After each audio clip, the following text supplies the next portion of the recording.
تمہیں پتہ ہے کہ یہ کیا چیزیں ہیں؟ میں جو ایک بات میں تمہیں بتا رہا ہوں اس کو سوچ کے تو دیکھو کہ تم کیا کر رہے ہو۔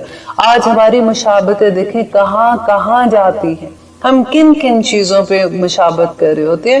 یہ نبی صلی اللہ علیہ وسلم کی 2 حدیث کیا کم ہے ہمارے لیے؟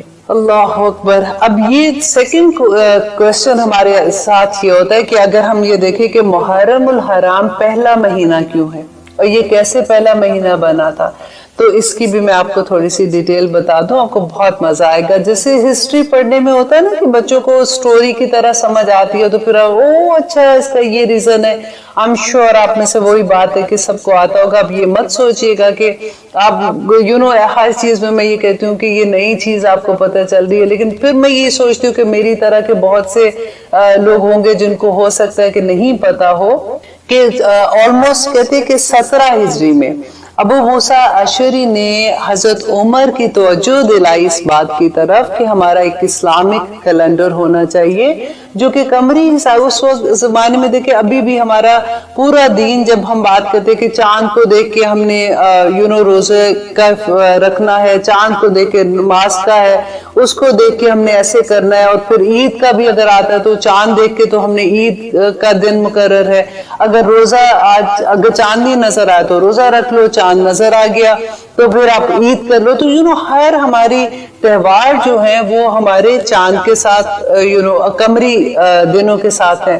تو نبی صلی اللہ علیہ وسلم جب حضرت عمر کو انہوں نے اس طرف ان کو توجہ دلائی تو اب یہ بات ہوئی کہ اچھا 12 مہینے تو ہیں، وہ تو پہلے سے تھے، لیکن اب کون سے مہینے کو پہلا مہینہ قرار دیا جائے؟ تو حضرت عمر نے صحابہ سے مشورہ کیا، خاص طور پہ کہتے ہیں حضرت ابو بکر سے اور حضرت علی سے مشورہ کیا اور ان سے پوچھا کہ کون سا مہینہ ایسا ہوگا کہ جس سے ہم اپنے قمری جو ہم کیلنڈر بنا رہے ہیں اس کا ہم آغاز کریں۔ تو سب نے یہ مشورہ دیا کہ ہمارے لیے سب سے خوبصورت دن وہ ہے جس وقت نبی صلی اللہ علیہ وسلم ہجرت کر کے مدینہ میں آئے تھے۔ اس کے بعد ہی تو اسلام پھیلا تھا ساری طرف، اس کے بعد ہی تو سارا ترقی ملی تھی ان کو۔ تو انہوں نے پھر یہ دیکھا کہ جب وہاں سے ہجرت شروع کی تھی نبی صلی اللہ علیہ وسلم نے، وہ ذوالحجہ کا آخری دنوں میں سے تھی، اور جس وقت وہ مدینہ میں تشریف لائے اس وقت جو پہلا چاند طلوع ہوا تھا وہ محرم کا چاند تھا۔ تو اس لیے اس کو بیس بنا کے انہوں نے محرم الحرام کو پہلا مہینہ اسلامک سال کا بنایا، اور وہی اللہ سے بس دعائی ہم یہ کر سکتے ہیں کہ اللہ سبحانہ تعالیٰ ہمیں علم بھی عطا کرے۔ اور ابھی دیکھیے آپ کے پاس موقع بھی ہے، انشاءاللہ 10 محرم آ رہا ہے، ضرور روزہ رکھیے گا، کوشش کیجئے گا کہ 9 کا روزہ ساتھ رکھ لیں، اگر 9 کا نہیں رکھ سکتے تو 10 کے ساتھ 11 کا ملا دیں۔ اگر آپ یہ 2 روزے نہیں ساتھ ملا سکتے، فار ایگزامپل ایک روزہ 9 کا یا 11 کا، تو 10 کا تو ضرور رکھیں، کیونکہ پورے ایک سال کے گناہ معاف ہو جاتے ہیں۔ الحمدللہ اتنی خوبصورت احادیث لگتی ہیں اور اتنی موٹیویشنل لگتی ہیں۔ کئی دفعہ میں یہ سوچتی ہوں کہ جیسے بچوں کو کینڈیز نہیں دیتے کہ دیکھو آپ یہ کرو گے تو میں 4 کینڈی دوں گی، یہ کرو گے تو میں یہ دوں گی آپ کو، اللہ سبحانہ تعالیٰ بالکل ہم سے ویسے ایک چھوٹے معصوم بچے کی طرح ٹریٹ کرتے ہیں کہ دیکھو تم روزے کا مہینہ نہیں ہے، تمہارے لیے روزہ رکھنا مشکل ہوگا، لیکن اس کا اتنا اجر ہے، دیکھو اگر تم روزہ رکھو گے تو پھر میں تمہیں پورے ایک سال کے تمہارے گناہ معاف کر دوں گا۔ اور ہمارا گمان ہے کہ انشاءاللہ اللہ سبحانہ تعالیٰ ایسے ہی معاملہ ہمارے ساتھ کریں گے، تو اس لیے روزہ رکھنا نہ بھولیے گا۔